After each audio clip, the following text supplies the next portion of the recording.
నమస్కారం.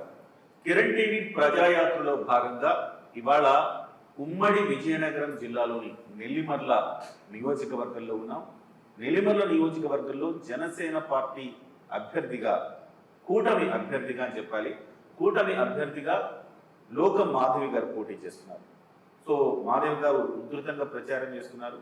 మాధవి గారి గురించి ఒక రెండు మాటలు చెప్తాను. మాధవి గారి నాన్నగారు నెల్లిమర్ల మండలం పెదబూరాడపేట గ్రామంలో జన్మించారు. తర్వాత మాధవి గారు విజయనగరంలో పుట్టి అక్కడే విద్యాభ్యాసం చేశారు. ఆ తర్వాత విదేశాల్లో కూడా విద్యాభ్యాసం చేసి అక్కడ సాఫ్ట్వేర్ కంపెనీలు స్థాపించి మళ్ళీ పుట్టిన ఊరికి మనం ఏదైనా చెయ్యాలన్న సంకల్పంతో దాదాపుగా 25 ఏళ్ల క్రితం ఇదే భోగాపురం మండలంలో మిరాకిల్ సాఫ్ట్వేర్ సిస్టమ్స్ అనే సంస్థను ప్రారంభించి ఈ చుట్టుపక్కల గ్రామాల వాళ్ళకు కొన్ని వందలు వేల మందికి ఉపాధి కల్పించిన వ్యక్తి. సో ప్రస్తుతం రాజకీయ రంగంలో ప్రవేశించారు. 2019లో కూడా జనసేన పార్టీ తరఫున పోటీ చేశారు. ఇప్పుడు మళ్ళీ జనసేన పార్టీ తరఫునే ఉమ్మడి కూటమి తెలుగుదేశం జనసేన బీజేపీ కూటమి అభ్యర్థిగా నెల్లిమర్లలో బరిలో ఉన్నారు. మాట్లాడదాం నేరుగా. ఆమె విజయావకాశాలు ఎలా ఉన్నాయి, ఏ ఎజెండా తోటి వాళ్ళ జనాల్లో తిరుగుతూ ఉన్నారు, జనాల స్పందన ఎట్లా ఉంది మాట్లాడదాం. నమస్కారం అండి. నమస్కారం అండి. మేడం, మీరు ఈ మధ్యకాలంలో చూస్తూ ఉన్నాను, మీరు 2019కి 2024కి చాలా వ్యత్యాసం కనపడుతున్నట్టుంది. ఎక్కడ పెట్టినా ప్రతిరోజు వార్తలు చూస్తున్నా వైసీపీ కార్యకర్తలు జనసేనలో చేరుతున్నారు. సో మీ ప్రతి ప్రోగ్రాం రోజుకి కనీసం ఒక ప్రోగ్రాం అన్న ఉంటున్నట్టుంది కదా? ఉన్నానండి. భారీ చేరికలు జరుగుతున్నాయి వైసీపీలోంచి జనసేనలో, నెల్లిమర్ల నియోజకవర్గంలో ముఖ్యంగా. అలాగే స్వచ్ఛందంగా ప్రజలు కూడా తండోపతండాలుగా వచ్చి ఈ వైసీపీ దురాగతాలను మేము తట్టుకోలేకపోతున్నాం, ఖచ్చితంగా ఈసారి కూటమి అభ్యర్థి రావాలని నెల్లిమర్ల నియోజకవర్గంలో ప్రతి ఒక్కరు కోరుకుంటున్నారు. వాళ్ళు కూడా వచ్చి జనసేన కండువా కప్పుకొని జనసేనకు పనిచేస్తాం కార్యకర్తలుగా. పవన్ కళ్యాణ్ గారి ఆశయాలు భావజాలాలు మాకు ఇప్పటిదాకా అర్థం కాలేదు. ఖచ్చితంగా మీ ద్వారా విన్న తర్వాత మీరు ఆయన వెంటుంటే మేము మీ వెంట ఉంటామని చెప్పి ఈరోజు ప్రజలందరూ అయితే చాలా ఖచ్చితంగా చెప్తున్నారు. ఇది గొప్ప మార్పుకు చిహ్నం అనుకోవాలి. ఎందుకంటే ఆ భావజాలం అర్థం చేసుకోవటమే ఫస్ట్ ప్రాబ్లం. అది అర్థం చేసుకున్నాక ఇంక ఎక్కడికి వెళ్ళరు. సో నేను మీ గురించి వచ్చేటప్పుడు కొంత ఎంక్వైరీ చేశాను. ఎంక్వైరీ చేస్తే మీరు స్పెషల్గా మహిళల్ని చాలా ఆకట్టుకుంటున్నారని, ప్రతి ఇంటికి వెళ్ళి డోర్ కొట్టి మహిళలతోటి కలుపుకుంటున్నారని, అక్క చెల్లెల్లాగా అందరినీ ట్రీట్ చేస్తున్నారని. మాధవి గారు ఇంత డ్రాస్టిక్ చేంజ్ వచ్చింది 2019కి 2024కి, చాలా అందరిలో కుటుంబం మనిషి అయ్యారంటున్నారు. ఎలా సాధ్యమైంది మ్యామ్? మీరు ప్రణాళికాబద్ధంగా ఎన్నాళ్ళ నుంచి తిరుగుతున్నారు ఇట్లా? నేను గత 2 సంవత్సరాల నుంచి ఖచ్చితంగా పవన్ కళ్యాణ్ గారి ఆశయాలని ప్రజలకి అవగాహన పెంచుతూ ముందుకెళ్తున్నాను. గాజు గ్లాస్ గుర్తు. అలాగే నేనేం చేస్తాను ఈ నియోజకవర్గానికి అన్నది కూడా చాలా స్ట్రాంగ్గా నేను తీసుకెళ్తున్నాను.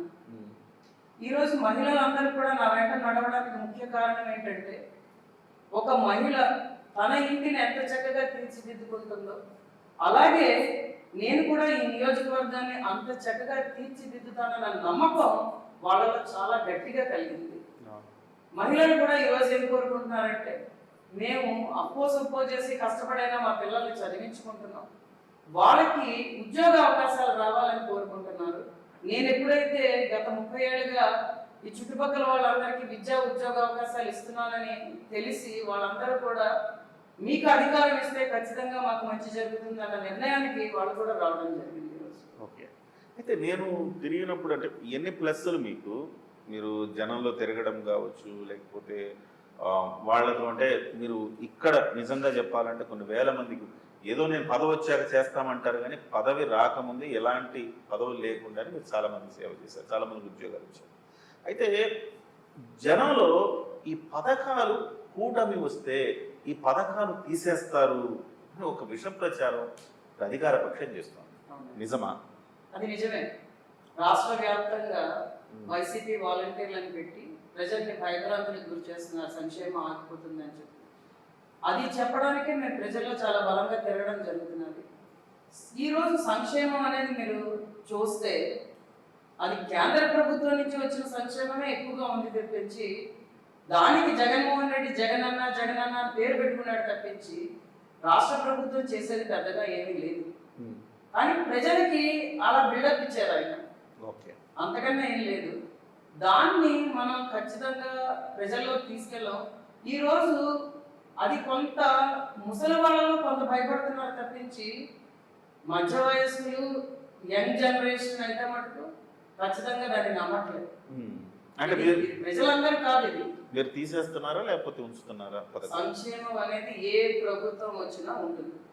సంక్షేమం అన్నది పేద బడుగు బలహీన వర్గాల కోసం, అలాగే ముసలి వాళ్ళ కోసం, వికలాంగుల కోసం పెట్టేది. దానికి రకరకాల అర్థాలు మార్చేసాడు ఈయన. సంక్షేమం అనేది మనం ఇస్తే దానివల్ల వాళ్ళు ముందుకు వెళ్ళాలి, వాళ్ళకి ఆసరాగా ఉండాలి, చేయూతనివ్వాలి. కానీ ఈ జగన్మోహన్ రెడ్డి అనే వ్యక్తి సంక్షేమం బటన్ నొక్కడం అనేది బలంగా తీసుకెళ్ళి అది కూడా అందరికీ అందనివ్వట్లేదు. అందరికీ అందనివ్వకుండా రకరకాల డ్రామాలు ఆడుతున్నాడు తప్పించి ఆ డ్రామాలు చాలా మందికి ఆల్రెడీ తెలిసే కాబట్టి ఇప్పుడు నేను పేదవాడిని, ఒంటరి అయిపోయాను, అందరికి కూటమి అయిపోయాను అని కొత్త నాటకానికి తెరదించుతున్నాడు ఆయన. కాకపోతే నేను చెప్తున్నది ఏంటంటే ఎన్టీ రామారావు వచ్చినప్పుడు కిలో 2 రూపాయలు బియ్యం పెట్టాడు, అది సంక్షేమమే.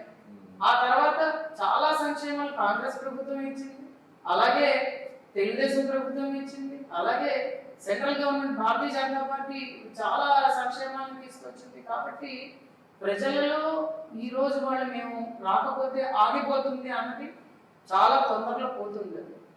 దానివల్ల ఏమి సుమంత కూడా మనకు నష్టం జరగదు, ప్రజలైతే నమ్ముతున్నారు. అలా కాకుండా ఇప్పుడు భవిష్యత్ గ్యారంటీతో సూపర్ 6 తో మేము ముందుకు వచ్చాం. ఈ నవరత్నాల కన్నా అది చాలా బెటర్ అంటున్నారు ప్రజలు ఇప్పుడు. ఓకే, అవన్నీ ప్రతి ఇంటికి ఎక్స్ప్లెయిన్ చేస్తున్నారా ఈ సూపర్ 6 ని? చేస్తున్నామండి, ప్రతి ఇంటికి చాలా బలంగా తీసుకెళ్తున్నాం. భవిష్యత్ గ్యారంటీ, ఆ భవిష్యత్ గ్యారంటీలో ఉన్న ఆ 6 సంక్షేమ పథకాలని కూడా మనం చాలా జాగ్రత్తగా ముందుకు తీసుకెళ్తాం. ఓకే, అందులో ఒకటి నేను చెప్తాను. ఈరోజు ప్రతి రాష్ట్రంలో ప్రతి ఒక్క యువత కోరుకుంటున్నది ఉద్యోగ అవకాశం. 20 లక్షల ఉద్యోగాలు నేను భర్తీ చేస్తాను వచ్చే 5 ఏళ్లలో, లేకపోతే 3,000 నిరుద్యోగ భృతి ఇస్తానని ఆయన ఓపెన్ గా చెప్పారు. అందులో అంటే ఆయన కాన్ఫిడెన్స్ ఏంటంటే నిరుద్యోగ భృతి నేను ఇవ్వకుండా నీకు ఉద్యోగ అవకాశాలు ఇస్తానని చెప్పడం అన్నమాట. ఖచ్చితంగా అది జరిగి తీరుతుంది. ప్రస్తుత గవర్నమెంట్ లో ఉద్యోగాల నోటిఫికేషన్, జాబ్ క్యాలెండర్ ఇస్తానని చెప్పి మోసం చేశారని పెద్ద ఎత్తున యువత అసహనంతో ఉన్నారు. మీరు అదే అంశాన్ని మళ్ళీ మీరు తీసుకున్నారు, చాలా సాహసోపేతమైన అంశం. అన్ని ఆలోచించే తీసుకున్నారా? అన్ని ఆలోచించే తీసుకున్నానండి. ఎందుకంటే జగన్మోహన్ రెడ్డి 2019 ఎన్నికల ముందర చేసిన వాగ్దానాలన్నీ కూడా ఉత్తి మాటలు, ఆయన గెలవడానికి ఉపయోగించుకున్న ఆయుధాలు. ఆయనకి చిత్తశుద్ధి లేదు. ఖచ్చితంగా నేనైతే కరెక్ట్ ప్రణాళికలతో వచ్చాను. గత 30 ఏళ్ళుగా నేను రకరకాల ఉద్యోగ అవకాశాలు ఇస్తున్నాను. అప్పుడు నేను ఈ నియోజకవర్గాన్ని అంతా చాలా స్టడీ చేశాను. ఈ నియోజకవర్గం అభివృద్ధి పథంలోకి వెళ్ళాలంటే మనం ఏం చేయాలి, స్కిల్ డెవలప్మెంట్ ఏ ఏరియాలో మనం తీసుకొని చేయాలి, ఎలా చేయగలుగుతానివ్వాలి అన్నది రకరకాల అంశాల మీద నేను చాలా కూలంకషంగా రాసుకున్నాను ప్రణాళికని. కాబట్టి దాన్ని ఆచరణలో పెట్టడానికి కూడా నేను ప్రయత్నిస్తే ఈ 5 ఏళ్లలో చాలా ఆటంకాలు వచ్చాయి. ఎందుకంటే రాజకీయంగా నేను ఆరంగేట్రం చేశాను, ఈవిడిని మనం వదిలేస్తే కష్టం అని చెప్పి. అది కాకుండా జగన్మోహన్ రెడ్డికి చిత్తశుద్ధి లేదని నేను ఎందుకు అంటున్నానంటే రాష్ట్రంలో ఒక పరిశ్రమ కూడా రాలేదు, ఉన్న పరిశ్రమలను కూడా బయటకు పంపించాడు ఆయన. అమర్ రాజా బ్యాటరీ దానికి కారణం. ఆయన ఎంతసేపు ఏంటంటే ఎంత నొల్లుకుందామని చూస్తాడు తప్పించి ప్రజలకు ఎంత ఉపయోగపడతామని చూడదు.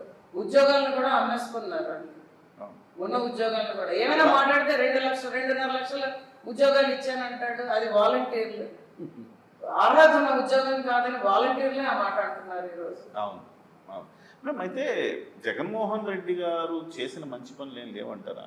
ముఖ్యంగా ఎడ్యుకేషన్లో మాత్రం నేను అద్భుతంగా చేశానంటున్నాడుగా. నాడు నేడు అంటున్నాడు, కొత్తగా స్కూల్ అని చూపిస్తున్నాడు. తర్వాత ఎవరు బైజూస్తో ఒప్పందం చేసుకున్నాడు. ICSE సిలబస్ ఏదో తెచ్చాడు, కొత్త సిలబస్. ఇవన్నీ కూడా పేద విద్యార్థులకు అబ్బో మమ్మల్ని ఎక్కడో ఇంటర్నేషనల్ లెవెల్కి తీసుకెళ్ళిపోతున్నాడు అనిపించేలాగా చేస్తున్నాడు కదా. ట్యాబ్లు ఇచ్చాడు, ఇదంతా అభివృద్ధి కాదా?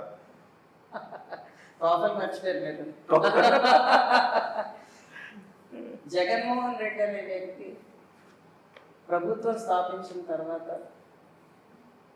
ముఖ్యంగా విద్యారంగంలో ఆయన మోసాలు చేయడానికి ఎంచుకున్నవి ఇవన్నీ కూడా.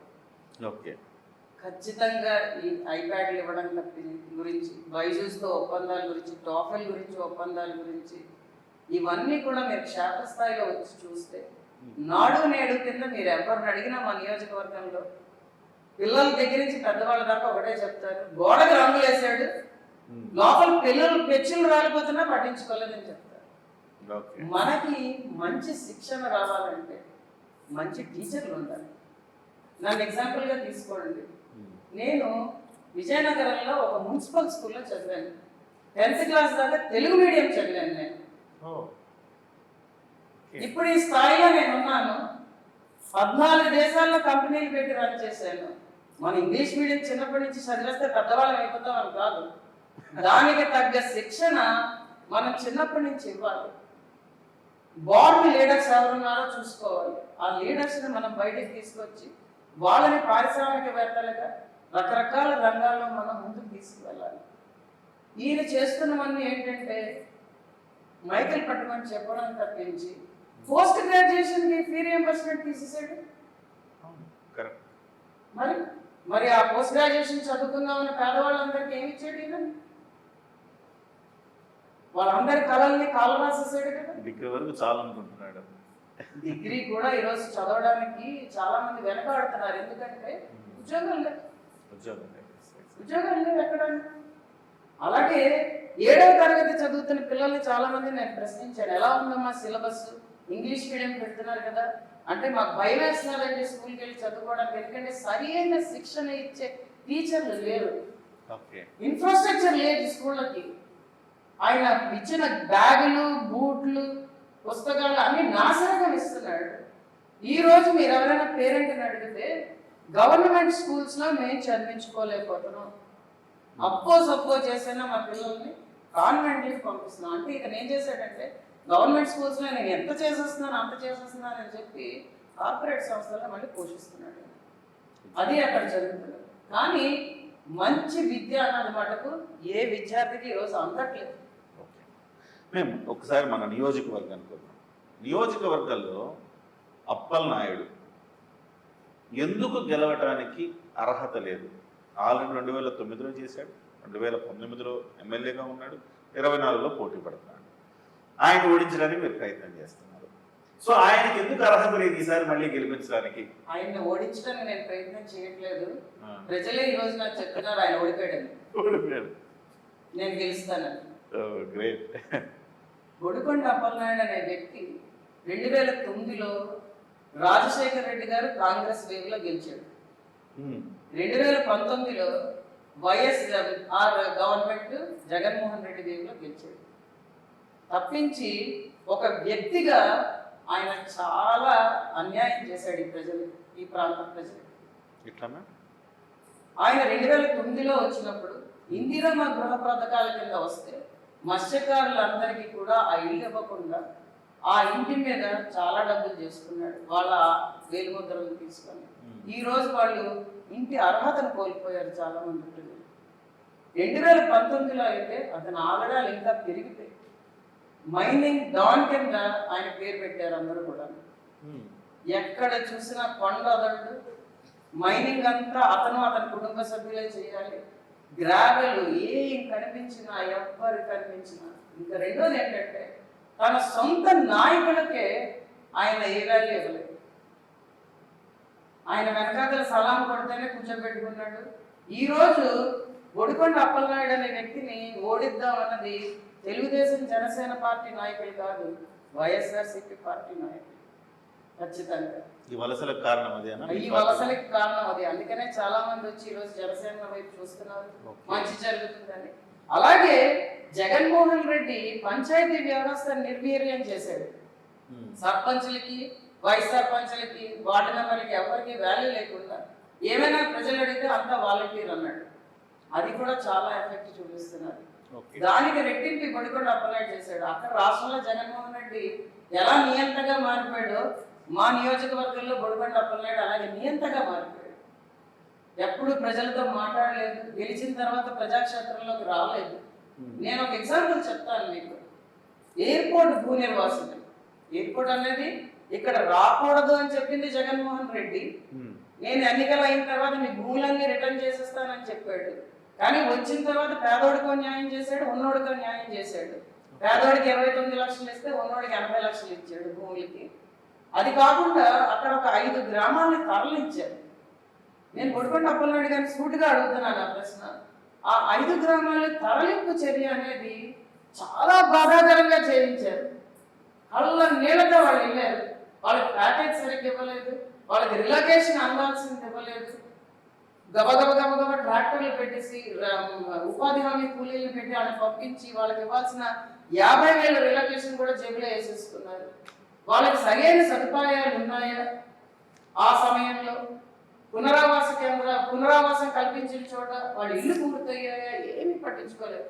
మాట్లాడితే అధికార యంత్రాంగంతో కలిపి మీకు టైం ఇచ్చాను కదా వెళ్ళిపోండి అన్నిటి పర్యంతం వెళ్ళారు ప్రజలందరూ. మాట్లాడి ఒక్క రోజు వచ్చి చూడలేదు, వాళ్ళ సమస్య ఏంటో పట్టించుకోలేదు, వాళ్ళతో వచ్చి మాట్లాడలేదు. అక్కడ అంత అవుతుంటే ఆ పక్క గ్రామంలో ఏదో వాటర్ ప్లాంట్ ఓపెనింగ్ ఉందంటే అక్కడికి వచ్చి రిబన్ కటింగ్ చేసి వెళ్ళిపోయాడు. అదే రోజు నేను ప్రశ్నించాను. ప్రజలందరూ ఈ రోజు ప్రజాక్షేత్రంలో తిరుగుతున్నప్పుడు ఒకటే చెప్తున్నారు నాకు, గుడికొండల అప్పలనాయుడు అనే వ్యక్తి 2019లో గెలిచిన తర్వాత గ్రామాలకు వచ్చి గ్రామ సమస్యల మీద పట్టించుకోవడం, ప్రజల్ని అడగడం కూడా జరగలేదు అన్నది ఖచ్చితంగా ఈరోజు ప్రజల్ని చూస్తున్న మాట. గతంలో వైసీపీ పార్టీనే ఆరోపణ చేసింది ఎర్ర బస్సు లేని చోట ఎయిర్ బస్సు ఎందుకని. అలాంటిది కనీసం వీళ్ళు వచ్చిన 5 ఏళ్లలో ఎర్ర బస్సు తెప్పించారా? లేదు. ఖచ్చితంగా చాలా చోట్ల మాకు బస్సు సౌకర్యం లేదు. ఆటోల మీద ప్రజలు డిపెండ్ అయ్యి వెళ్తారు. ఈ 2024 వచ్చాక కూడా చివరికి బస్సు లేని గ్రామాలు ఉన్నాయన్న? ఉన్నాయి. రోడ్డు లేని గ్రామాలు ఉన్నాయి. మీరు బస్సు లేని గ్రామం అంటున్నారు, రోడ్డు లేకపోతే బస్సు ఎలా వెళ్తుంది? అయ్యో, ఒక గ్రామం ఉంది బెంగాల్లో ఏటోటి గ్రామం అని, సుమారు ఊరి నుంచి 2 కిలోమీటర్ల లోపలికి ఉన్నది ఆ ఊరు. అది అసలు రోడ్డే పడలేదు అక్కడ నేను ఆ ఊరికి వెళ్ళినప్పుడు ఆ గ్రామ ప్రజలందరూ సమస్య చెప్తుంటే ఒక అతను వచ్చి నాకు చెప్పాడు, ఆ గ్రామంలో ఉన్న వాళ్ళందరూ రైతులు, పాడి పరిశ్రమ ఉన్నవాళ్ళు. అమ్మ నేను పాలు కలెక్షన్కి వస్తాను ఇక్కడికి, నేను ఇక్కడికి వెళ్ళి కలెక్ట్ చేసుకుని మళ్ళీ 2 కిలోమీటర్లు నా బైక్ మీద వెనక్కి వెళ్ళేసరికి సగం పాలే ఉంటాయి నాకు అని చెప్పాడు. ఆ ఊరిలో స్టూడెంట్స్ అందరూ నా దగ్గరికి వచ్చి అడిగారు, మేడం మాకు రోడ్డు లేకపోవడం వల్ల మాకు ఆటోలు కూడా రావట్లేదు, ఒకే ఒక డ్రైవర్ వస్తున్నాడు, అతనికి కూడా వచ్చినప్పుడల్లా రిపేర్లే మరామతులే, కానీ మా బాధ భరించలేకపోతున్నాం, మీరు 2 కిలోమీటర్లు నడుచుకొని వెళ్ళి ఆ తర్వాత బస్సు ఎక్కి కాలేజీకి వెళ్తున్నాం, మాకు ఏమైనా సాయం చేయండి అని అడిగారు. ఖచ్చితంగా నేను వెంటనే స్పందించి ఆ రోడ్డు వేస్తానని వాళ్ళకి మాట ఇచ్చి పనులు మొదలెట్టి ఇచ్చాను. వెంటనే వచ్చి ఆఫీసర్ నాకు పేరు వస్తుందని ఈ రోడ్డు వేయడానికి వీల్లేదు. ఈ రోజు ఆ ఊరి ఊరి ప్రజలందరూ ఒకటే, మహిళలందరూ ముందుకు వచ్చి మీరు చేస్తారా, ఆవిడ చేసి చేయిస్తారు, ఆవిడ ముందుకు వచ్చే చేస్తానని చెప్పి ఖచ్చితంగా మాకు కావాలి, మేము చాలా ఇబ్బందులు పడుతున్నాం.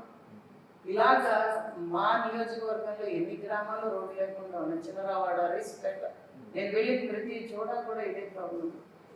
అలాంటప్పుడు మన వ్యవస్థని మనం కలెక్ట్ చేసుకోవాలి. ఇంకా బస్సుల గురించి మీరు అడిగారు, మా ఊళ్ళో సరైన కాలేజీలు లేవు నియోజకవర్గంలో. ఆ చిత్తశుద్ధి కూడా ఇక్కడ నాయకులకి లేదు. చదువుకున్న పిల్లలందరూ కూడా బయటికి వెళ్తారు. చాలామంది విజయనగరం వెళ్ళి చదువుకుంటారు, తగరపల్స్ వెళ్ళి చదువుకుంటారు. అలాగ చదువుకోవడానికి వెళ్ళినప్పుడు చౌడువాడ అనే పంచాయతీలో బస్సు సౌకర్యం లేదని అక్కడ స్టూడెంట్స్ అందరూ అడుగుతారు.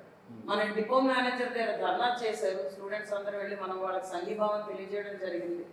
అప్పుడు ఆ బస్ డిపో మేనేజర్ స్పందించి ట్రైల్ రన్కి వస్తే నాయకుల ఆఫీసర్ ఈ ఎమ్మెల్యేకి అసలు స్థానిక సమస్యలు అనేవి తెలుసా, పట్టించుకుంటున్నాడా, తెలిసే మళ్ళీ పోటీకి సిద్ధం అవుతున్నాడా అని అయితే నేను ఖచ్చితంగా ఆయన అడుగుతున్నాను. నియోజకవర్గం నిండా తాగునీటి సమస్య, తాగునీటి సమస్యతో ఈ రోజు నెల్లిమర్ల నియోజకవర్గం అల్లాడిపోతున్నాడు.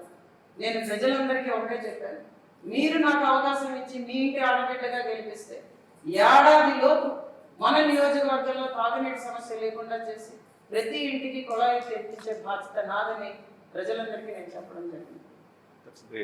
అంటే మీరు ఈ ఎయిర్పోర్ట్ సమస్య మీద కూడా మీరు పోరాడారు కదా, ఎయిర్పోర్ట్ సమస్య నిర్వాసిత సమస్యనా?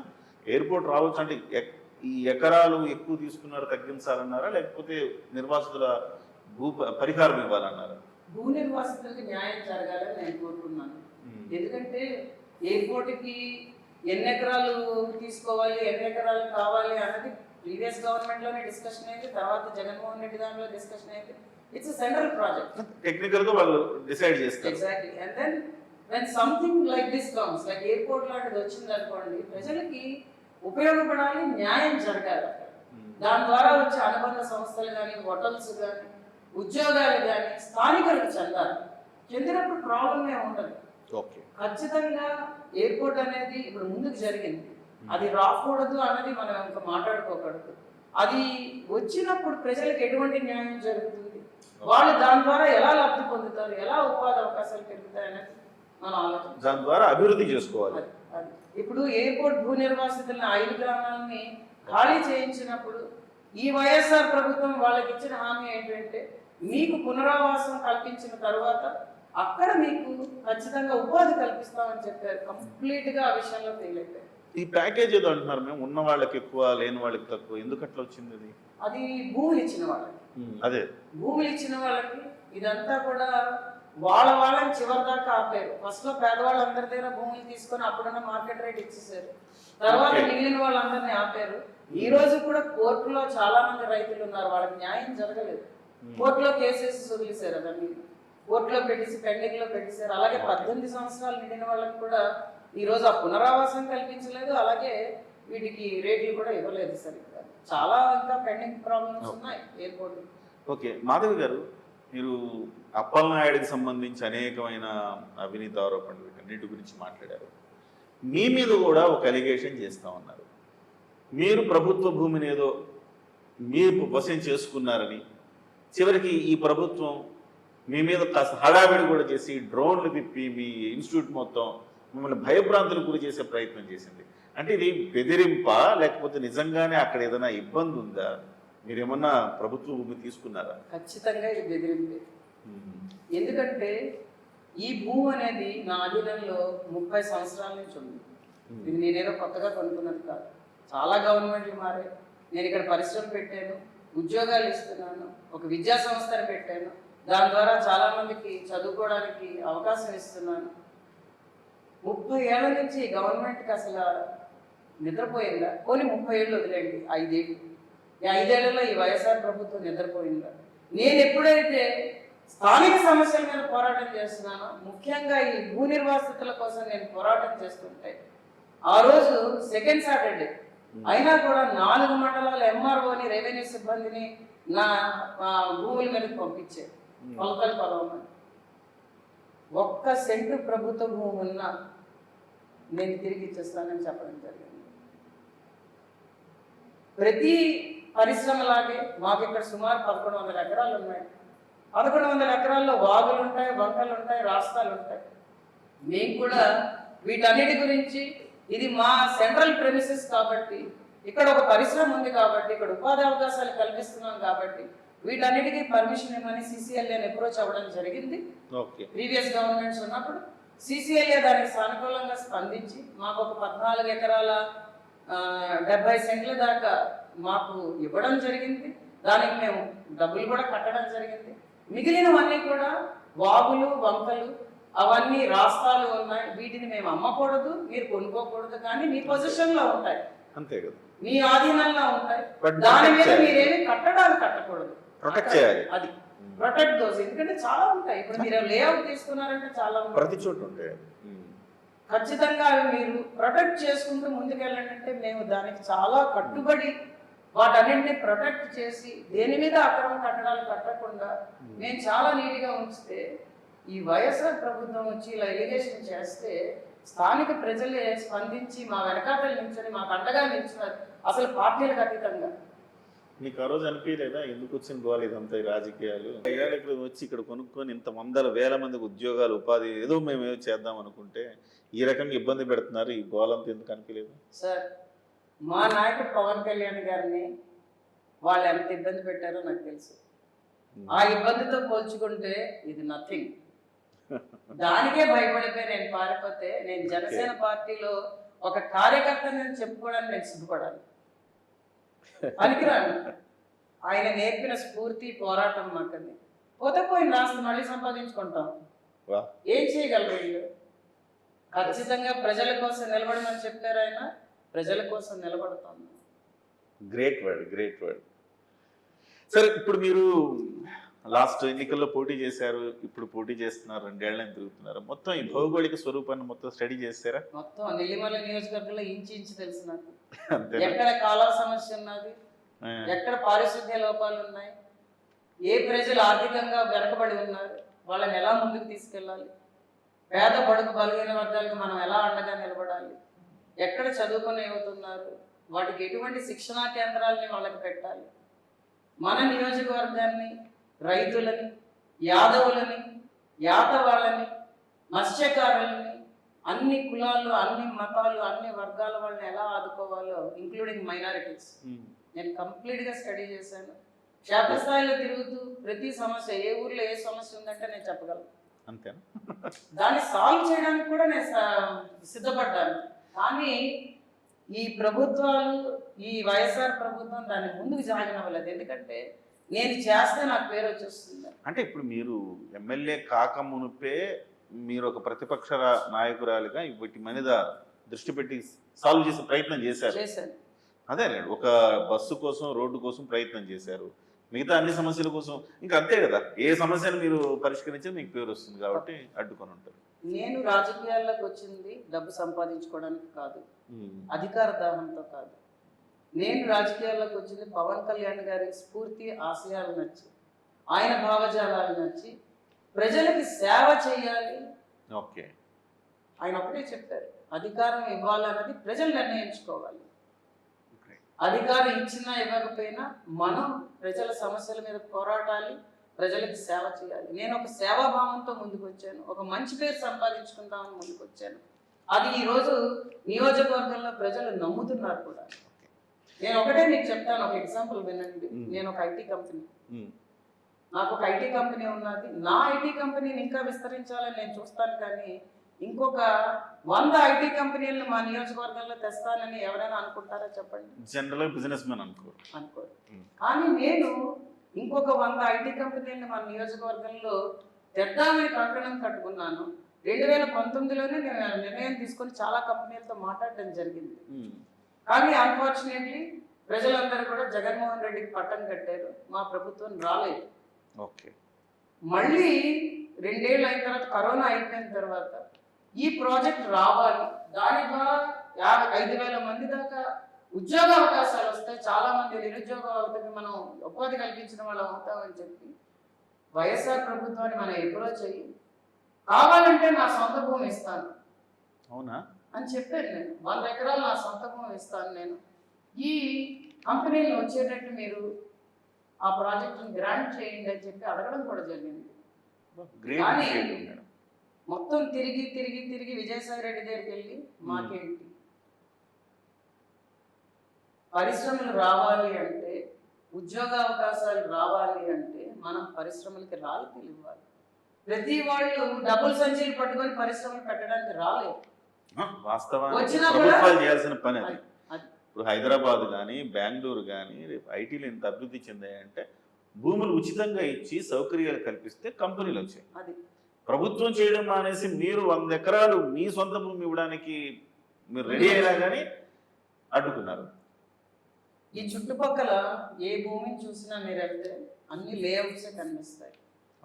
మా భూమిని మేము ఎప్పుడు 1 సెంట్ అమ్ముకోలేదు, ఎందుకంటే అక్కడ పరిశ్రమలు రావాలన్నది మా ప్రగాఢ సంకల్పన. ఆ పరిశ్రమలు కూడా కాలుష్యం లేనివి, మంచి ఉద్యోగాలు మన పిల్లలకు వచ్చి, యువతకు వచ్చేటటువంటి వాళ్ళకి భవిష్యత్తు ఇచ్చే ఉద్యోగాలు రావాలి. అలాగే రైతుకి అనుసంధానమైన పరిశ్రమలు రావాలి, అంటే రైతును ఆదుకునేటట్టు. మత్స్యకారులకు అనుసంధానమైన పరిశ్రమలు రావాలి. అలాగే యాదవులకి, గొర్రెల కాపర్లకు అనుసంధానమైన పరిశ్రమలు రావాలి. ఈ పరిశ్రమలన్నిటికీ కూడా యువతకి పెద్దపీట వేస్తూ మనం వాళ్ళ చేత ఆ పరిశ్రమలు పెట్టించాల్సింది అన్నది మా సంకల్పం. మేడం, మొత్తం నియోజకవర్గానికి ఏదైనా ఒక మేనిఫెస్టో లాంటిది, అజెండా లాంటిది ఏమైనా పెట్టుకున్నారా? చాలా చెప్పారు ఇప్పటి వరకు. మీరు కొన్ని మీ సొంత భూములనే త్యాగం చేసి ఐటీ పరిశ్రమలు రావడానికి మీరు కృషి చేశారు. సో ఇదొకటే కాదు, మిగతా అన్ని కూడా సెక్టార్లు, ఈ నియోజకవర్గం సంపూర్ణ అభివృద్ధికి మీ దగ్గర ఉన్న ప్రణాళిక ఏంటి? ఈ నియోజకవర్గం అభివృద్ధి చెందడానికి చాలా అవకాశాలు ఉన్నాయి, ఎందుకంటే ఇక్కడ చదువుకున్న యువత చాలా ఎక్కువగా ఉన్నారు. కానీ వాళ్ళని వెన్నంటి నడిపించే నాయకుడు లేడు, వాళ్ళకి చేయూతనిచ్చే నాయకులు లేరు ఈరోజు. కాబట్టి బ్యాక్వర్డ్ ఏరియా కింద ఉండిపోయింది. ఉత్తరాంధ్ర వెనుకబడతనానికి గురవుతున్నదంటే వెనుకబడికి నెట్టేశారు, కానీ వెనుకబడతనానికి ఏం గురవ్వట్లేదు. విజయనగరం అంటే విద్యల నగరం, అక్కడ చదువుకున్న వాళ్ళు చాలా పెద్దవాళ్ళు ఉన్నారు అందరూ కూడా. కానీ ఈరోజు ఇక్కడ చదువుకున్న వాళ్ళకి ఎటువంటి ఉద్యోగ అవకాశాలు లేక వలసలు వెళ్ళిపోతున్నారు. నా నెంబర్ 1 ఎజెండా ఏంటంటే నియోజకవర్గం నుంచి వలసలు ఆగిపోవాలి, అంటే ఇక్కడ ఉద్యోగాలు రావాలి, పరిశ్రమలు రావాలి. సుమారు 300 నుంచి 400 చిన్న సన్నకారు పరిశ్రమలు మన నియోజకవర్గంలో వచ్చేటట్టు, తద్వారా 30,000 నుంచి 40,000 ఉద్యోగాలు ఇక్కడ ఉత్పత్తి అయ్యేటట్టు పక్కా ప్రణాళికతో నేను ముందుకు సాగుతున్నాను. మీకు చెప్పాను ఆల్రెడీ, గవర్నమెంట్ ఫండ్ అయినా తీసుకొస్తాం. ఆల్రెడీ చాలా మన బీసీ సభలో కూడా చంద్రబాబు నాయుడు గారు చెప్పున్నారు, 10,000 కోట్ల రూపాయల ఆర్థిక సహాయం ఈ పరిశ్రమల స్థాపనకు యువతకు అందిస్తానని. ఖచ్చితంగా దాన్ని వాడుకుంటాం. బ్యాంకులో రుణాలు ఇస్తాం. నేను వాళ్ళకి గ్యారంటీగా ఉండి ఆ పరిశ్రమలు వచ్చేటట్టు నేను చేస్తాను. 30,000 నుంచి 40,000 ఉద్యోగాలు వచ్చాయంటే నియోజకవర్గంలో ఉద్యోగాలే కాకుండా వలస వెళ్ళిపోయిన వాళ్ళని కూడా మనం వెనక్కి తీసుకురావాలి, అంటే వృత్తుల్ని పోషించాలి. ఓకే, ఇప్పటి వరకు మీరు అంటే మీకు ఎట్లాంటి పదవులు లేవు, ఏం లేదు, ఒక వ్యాపారవేత్త అంటే ఒక సాఫ్ట్వేర్ ఇండస్ట్రీ పెట్టిన వ్యక్తిగా ఇప్పటివరకు ఈ గ్రామాల్లో కొన్ని వందల మందికి ఉద్యోగాలు ఇచ్చుంటారు. ఇచ్చామండి. నేను మీ కాలేజీ పరిసరాల్లో వాటిలో కొంతమంది నేను ఇంటర్వ్యూ చేశాను. రెల్లి కులస్తులకి, తర్వాత మత్స్యకారులకి, వాళ్ళైతే మీ గురించి చాలా గొప్పగా చెప్పారు.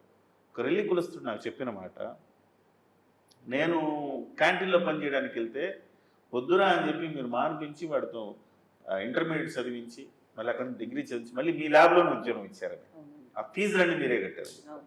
అట్లానే ఒక మత్స్యకారుడు చెప్పిన మాట కూడా నాకు చాలా బాగా అనిపించింది. ఇక్కడెక్కడో ఆయన మత్స్యకారుడు ఈ బీచ్ దగ్గర ఆయన గ్రామం.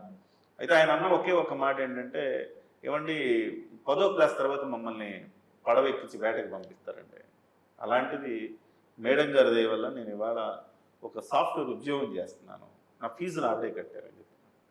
సో ఇలా ఎంతమంది చేస్తుంటారు మీరు? చాలా మందికి అండి. అంటే ఏంటి అంటే ఈ లోకలైట్స్కి ఏదో చేయాలన్న తపన. మేము 1994లో మా సాఫ్ట్వేర్ కంపెనీని అమెరికాలో ప్రారంభించాం. 3 ఏళ్ళు అక్కడ రన్ చేసాం. ఇద్దరం కూడా చాలా కష్టపడ్డాం. కానీ మన ప్రాంతానికి ఏమైనా చెయ్యాలి, వెనక్కి వెళ్ళాలి, ఒక వెనుకబడిన ప్రాంతాన్ని తీసుకొని మనం అక్కడ ఒక సాఫ్ట్వేర్ కంపెనీ పెట్టి అక్కడ ఉద్యోగులను ఉత్పత్తి చేయాలన్న ఉద్దేశంతో మేము వెనక్కి రావడం జరిగింది.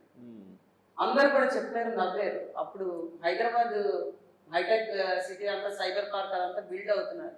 అందరూ అడు చూస్తుంటే మేము ఇటు చూస్తాం. అప్పుడు మీరు అడుగుంటే కళ్ళకద్దుకొని మీకు 15-20 ఎకరాలు ఇచ్చేవాళ్ళు. చంద్రబాబు నాయుడు గారు 30 ఎకరాలు ఆఫర్ చేశారు కంపెనీకి.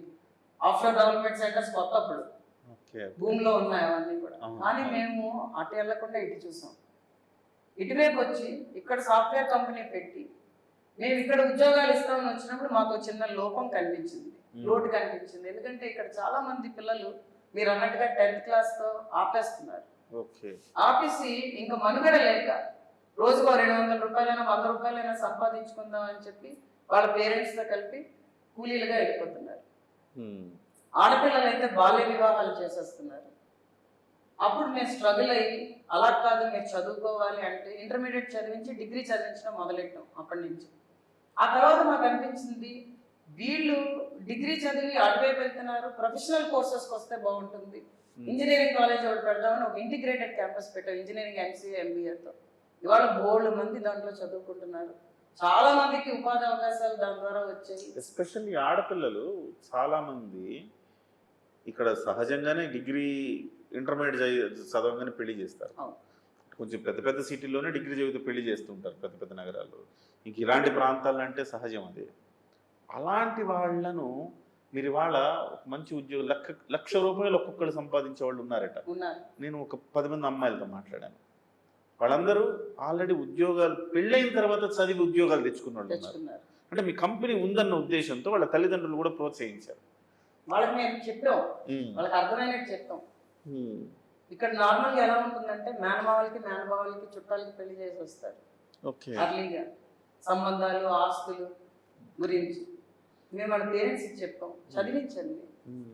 ఈ జనరేషన్ బాగుపడడం మొదలెడితే నెక్స్ట్ జనరేషన్ మనం చూడక్కర్లేదు. ఏదైనా మార్పు రావాలంటే ఒక జనరేషన్ పడుతుంది, భావితరాలు బాగుంటాయి. అందుకని మీరు చదివించండి అంటే వాళ్ళు మా మాట విన్నారు. ఒక అమ్మాయి చెప్పిందండి నాతోటి, పెళ్ళి అయిపోయింది, చదువుకోవాలని ఉంది, ఉద్యోగం చేయాలని ఉంది, పెళ్ళి అయిపోయింది, ఏం చేయాలో అర్థం కాలేదు, మీ దగ్గరకు వచ్చిందట. 2 నెలలు ట్రైనింగ్ ఇచ్చారట, ఉద్యోగం ఇచ్చారట. ఇవాళ తన పేరెంట్స్, తన అత్తమామలు కూడా గర్వపడుతున్నారట ఆ అమ్మాయిని చూసి. ఇలాంటి ఎగ్జాంపుల్స్ అన్ని చూసిన తర్వాత అరే, అంటే మాలాంటి వాళ్ళకి మేము హైదరాబాద్లో ఉండి చూస్తే మాకు తెలియదు మీరు ఇక్కడ ఎంత సామ్రాజ్యాన్ని ఎస్టాబ్లిష్ చేశారు, ఎంతమంది పిల్లలకు ఉద్యోగాలు ఇస్తున్నారు. బహుశా నేను అనుకుంటాను నెల్లిమర్లలో లేదా విజయనగరంలో చాలామందికి కూడా తెలియకపోయి ఉండొచ్చు. మీ ఒక యజ్ఞం చేస్తున్నారు మీరు, చాలామందికి తెలియకపోయి ఉండొచ్చు కూడా. ఇది చేస్తున్నారని ఇప్పుడు నాలాంటి వాళ్ళు చూసి చెప్తే అందరికి తెలియచ్చు. కానీ అందుకే నేను అందరిని ఒకసారి ఇంటర్వ్యూ కూడా తీసుకున్నాను. సరే, ఇప్పుడు మీ ఎజెండాలో ఉద్యోగ ఉపాధి కల్పన మీరు ఎలాగో ఇప్పుడు చేస్తున్నారు, అది మీకు పెద్ద కష్టం కాబోదు, డెఫినెట్గా బాగా చేస్తారు. బీసీలో అత్యధికంగా ఉన్నారు మీ నియోజకవర్గం, వాళ్ళ కోసం ఏమైనా యాక్షన్ ప్లాన్ ఉందా? ఇప్పుడు మనం చెప్తున్నామని వాళ్ళ గురించేనండి. ఇప్పుడు వాళ్ళు వెనకబాటుకు గురవుతున్నారు. ఇప్పుడు మన జగన్మోహన్ రెడ్డి గారు ఉన్నారనుకోండి, బీసీ కార్డు ఎప్పుడు వాడతాడు ఆయన? నా ఎస్సీలు, నా ఎస్టీలు, నా బీసీలు అని అవసరానికి వాడతాడు. మళ్ళీ అతను ఇచ్చేది అందరికీ కూడా రెడ్లకి ఇస్తాడు. అది మనకు తెలిసిన నిజం. ప్రధాన పోస్టులన్నీ కూడా అటే వెళ్ళిపోతాయి, బీసీలు తొక్కేస్తున్నాడు. కార్పొరేషన్ నిధులన్నీ నాశనం చేసేసాడు. ఈ రోజు వాళ్ళకి చేయూతను అందించి మనం కాంపిటేటివ్ ఎగ్జామ్స్కి సెంటర్స్ని పెడుతూ వాళ్ళ పిల్లలు అందులో శిక్షణ పొందేటట్టు, మాకు తూర్పు కాపులు, అలాగే మత్స్యకారులు, వాడబజ్జీలు అంటారు, యాదవులు, వీళ్ళందరూ చాలా ఎక్కువ మాకు. వీళ్ళందరికీ కూడా మనం ఈరోజు చేయూతనిస్తే ఖచ్చితంగా ఈ అంటే చాలా మంది కూడా ఆర్మీ అటు వెళ్తూ ఉంటారు, ఆర్మీ సిఎస్ఎఫ్ వెళ్తుంటారు. మాకు వచ్చిన రన్నింగ్ ట్రాకే లేదు అసలు మా నియోజకవర్గంలో. రోడ్ల మీద ఎక్సర్సైజ్ చేస్తుంటారు వాళ్ళు. జిమ్ ఉండాలి, ఇంటిగ్రేటెడ్ గా ఉండే అవన్నీ, కాంపిటేటివ్ సెంటర్స్ ఉండాలి, కంప్యూటరైజ్. అంటే ఆన్లైన్ ఎగ్జామ్స్ లో వీళ్ళు ఫెయిల్ అయిపోతున్నారు, ఎందుకంటే పుస్తకాలు చదువుతున్నారు కానీ కంప్యూటర్లు లేవు. దాంట్లో వెళ్ళి అక్కడ మనం నేర్చుకుందామన్నా కూడా వీళ్ళకి అవ్వట్లేదు. కాబట్టి ఆన్లైన్ ఎగ్జామ్ సెంటర్స్ పెట్టుకొని వాళ్ళ ద్వారా వాళ్ళు దాని ద్వారా శిక్షణ పొందేటట్టు మనం ఇస్తే ఖచ్చితంగా చాలా మందికి ఉపాధి వస్తుంది. ఇప్పుడు మీరు బీసీలు అని అంటున్నారు, బీసీలు ఎస్సీలు ఉన్నారు మా దాంట్లోనే, ఎస్టీలు కూడా ఉన్నారు. కానీ వీళ్ళందరినీ కూడా ఈ ప్రభుత్వాలు వాడుకొని వదిలేస్తున్నాయి. ఇప్పుడు మా మత్స్యకారులను తీసుకున్నారు అనుకోండి, ఓ ఓట్ బ్యాంక్ లా చూస్తారు. ఎస్సీలను తీసుకున్నారు అనుకోండి, ఓట్ బ్యాంక్ లా చూస్తారు. అంటే నా ఉద్దేశం ఏంటంటే మీరు వాళ్ళ కుల వృత్తులు వాళ్ళు, మీరు ఒకటేంటంటే చదువుకున్న వాళ్ళకి మీరు ఉద్యోగ ఉపాధి కల్పన కోసం మీరు పోటీ పరీక్షలకు కానీ వాళ్ళకి ఇంకేదైనా చేయడానికి మీరు స్కిల్ డెవలప్మెంట్ కానీ చేస్తానంటున్నారు. కానీ నేనంటుంది ఏంటంటే కుల వృత్తుల్లో ఉన్న వాళ్ళకి ఏమైనా ప్రోత్సాహకాలకు ప్లాన్ చేశారా? అది కూడా చెప్తాను మీకు. ఇప్పుడు మత్స్యకారులను తీసుకుందాం. మత్స్యకారులకు ఏంటంటే వాళ్ళు తెచ్చుకున్న వేట, వాళ్ళు అధిక సంపద వచ్చేటట్టుగా వాళ్ళు అమ్ముకునేటట్టుగా మనం చేయాలి.